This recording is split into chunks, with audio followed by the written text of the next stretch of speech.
Hello, toy and car fans. I'm here with another one of our Wheels Wednesdays, and today I'm not looking at one, but three different versions of the time machine.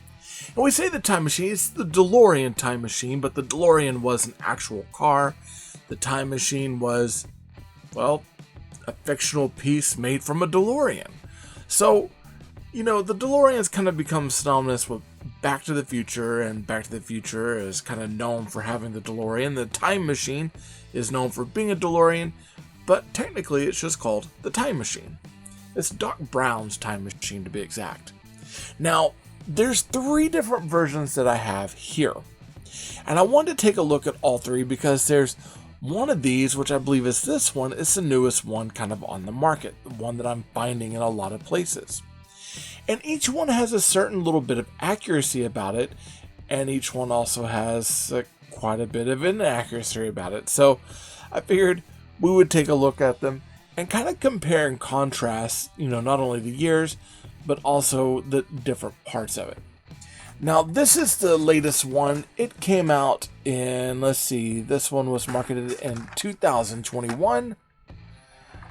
This one was marketed back in 2010. And this one was marketed back in 2015. Now, I can't remember how long I've had some of these. I've had them for a while. But I don't really, you know, do a lot of reselling cars. They don't really resell that often. So, for me, I'm going to open these up and utilize every single one of them. Now, I would like to start looking at the 2010 car first. And I figured, you know what, we'll just kind of pop this off the card and let's take a look at it. It's a nice looking car. I like it. Things that I think are really good, you know, they've got the boxes up here actually painted blue, which is an accurate thing. On the back, you do have the out of time license plate, which was their California plate. And even the spokes on the wheels are correct because it has the kind of spoked out or radial type wheels. You've got some paint app on the front that shows like the DMC.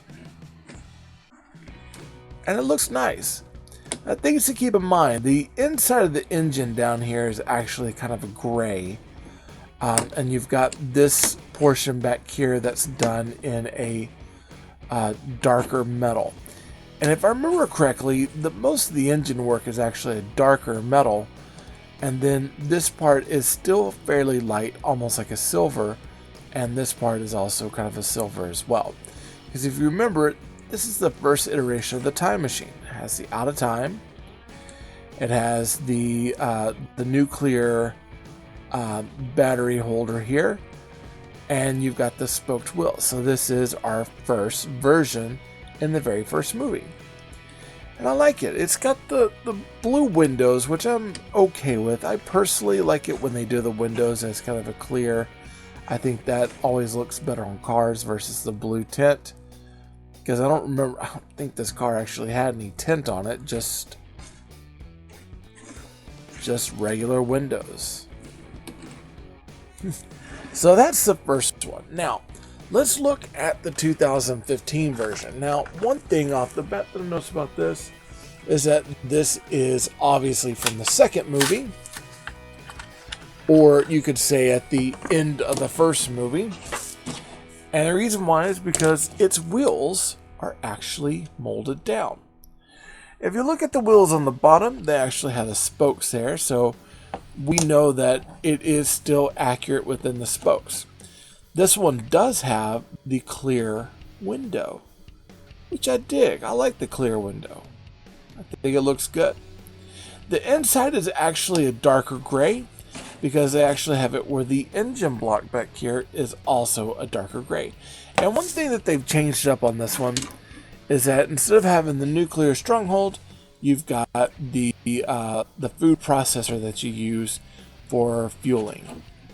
And another big change versus the other one here is they've got it where the plate itself is the future plate that has the barcode on it instead of the out of time. Because remember when Doc went to the future, he had to get the car registered in order to be able to fly around the lanes. So with that being said, it has a different plate. It's a good looking car. I like this one because it's almost like this is the one I get to fly around. For the most part, these two look, pretty close. They have a really good look about both of them. The fact that both of these engine block areas are the darker gray, that's nice. However, I do wish that window was either clear or this one was blue at this point, because now I can't transition from this car to this car. And it has to do right now with that window. Now, the one that's more or less the newer one on the market, one from 2021, this is the one I'm seeing most often. Let's take a look at this one. Now, this one has some actual incredible paint app on it. This one's got, the colorization of the box up here. You do have the red and black for the electrical conduits that are running along the car. You do have a much better painted back, but you do have the future license plate. Now, here's where this car kind of goes inaccurate. It has a future license plate, though it still has the atomic holder on the top.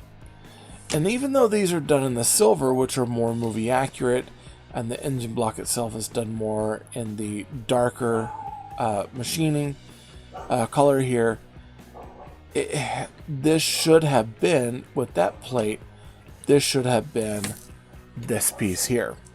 The other thing I wanted to throw in there and talk about was the fact that these wheels, they have the spokes underneath, but these wheels are actually very inaccurate.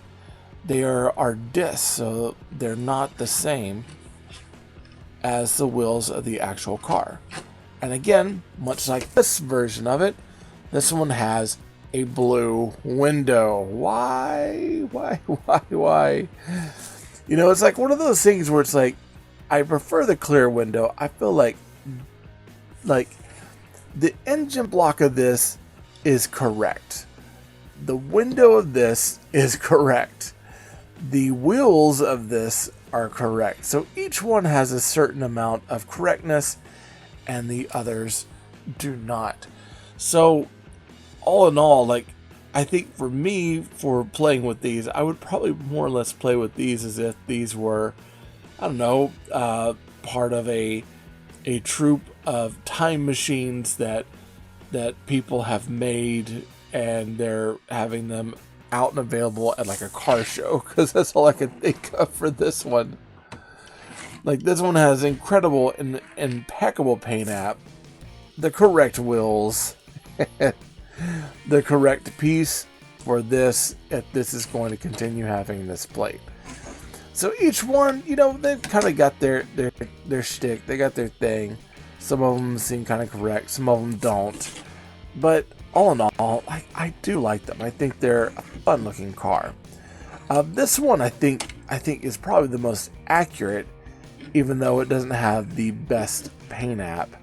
The one from 2010 is a really, really good model.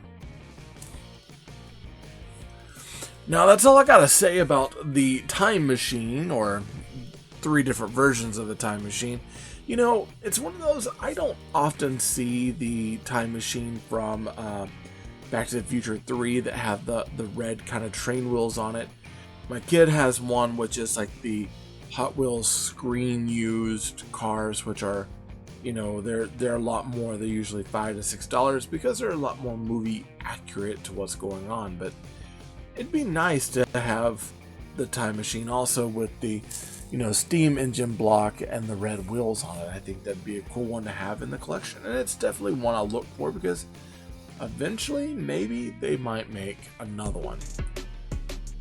Now remember, they're not dolls in this case. They are cars that can go back in time.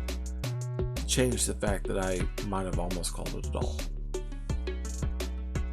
When I'm not recording videos here on YouTube, I'm actually over on a podcast on marvindogmedia.com called Talking Toys with Taylor and Jeff. It's a really cool toy podcast. Be sure to check it out. Also, I need your help getting my YouTube channel to grow. Be sure to subscribe down below with that big red button. Hit that bell for notifications so you can be alerted of anything that comes from me to you. Like this video, it helps YouTube know that you like what I'm making, and comment down below. I like chatting with you all.